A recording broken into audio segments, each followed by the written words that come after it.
Traits approach. Some of the early studies of leaderships attempted to produce and profile a personality characteristic of people who have leadership qualities. Early researchers listened those characteristics to be found in recognized good leaders. However, this approach proved to be not very reliable since there were too many exceptions to the rule. It was felt that although certain traits may be necessary in a leader, they were not sufficient for good leadership. How many organizations believe that certain types of people tend to make better leaders, managers, and other attempt to isolate these people at the recruitment stage with the aid of personality or psychometric tests. Behavioral approach. In this approach, it is the behavior, not the personality, that is important. This approach describes how the leader behaves in response to the situation. For instance, should a manager act in a task-centered or employee-centered manner to get the best out of the subordinates? There is some evidence that employee-centered supportive leadership style is related to subordinate satisfaction, lower turnover, absenteeism, and grievance rates, other things being equal, and less intergroup conflict. But note that some people prefer to be managed in a direct and structured way. There are various theories, some of which consider the two extremes authoritarian various democratic styles. See Mullins 2010 figure 10.3 on page 380 for example. See also Body 2008 page 462 to 68. Behavioral models. You have already read about the manager's leadership grid in Mullins 2010 chapter 12 page 461 to 64. See All Body 2008 page 463 to 65. This was developed by Blake and Moto in 1985. The model identifies the combination of the measure of a concern for production, initiating structures, and concern for people, considering the various combination of style are plot on a two-dimensional grid. Each style is measured on a scale of 1 to 9.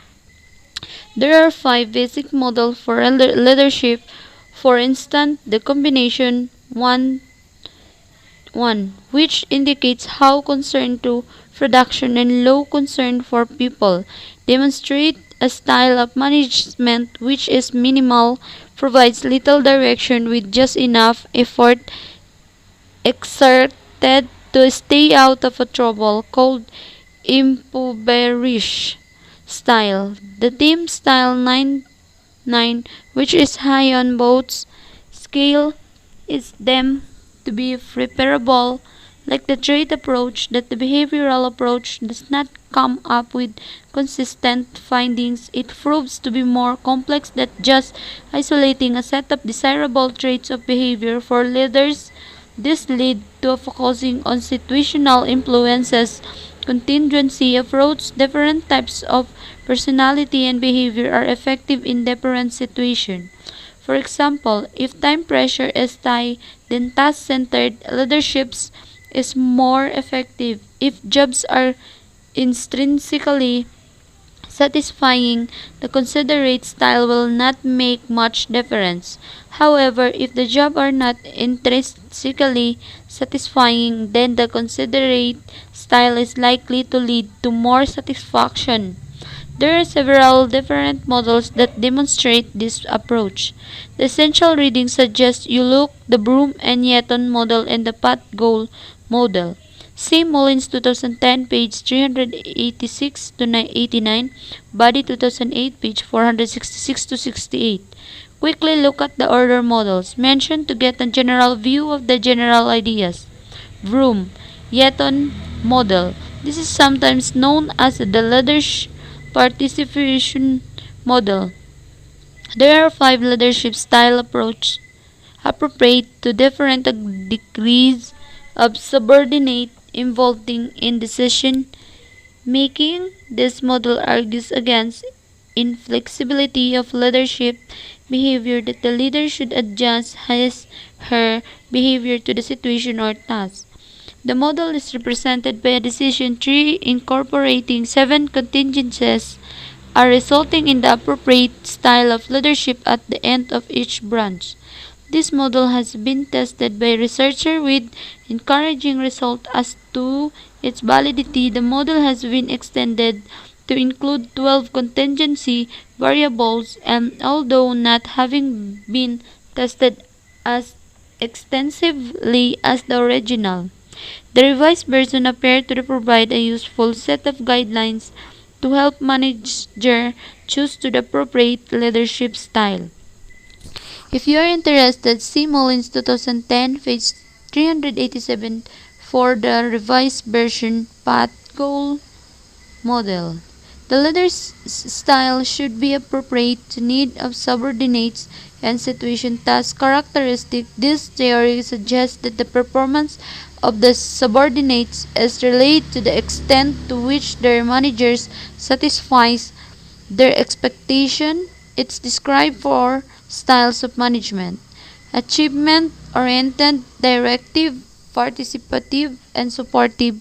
The two contingency variables are employee characteristic and task characteristic. That leader manager should be clarify that the path or means by which subordinates can attempt both high job satisfaction and high performance. Approaches to leadership. Action-centered leadership.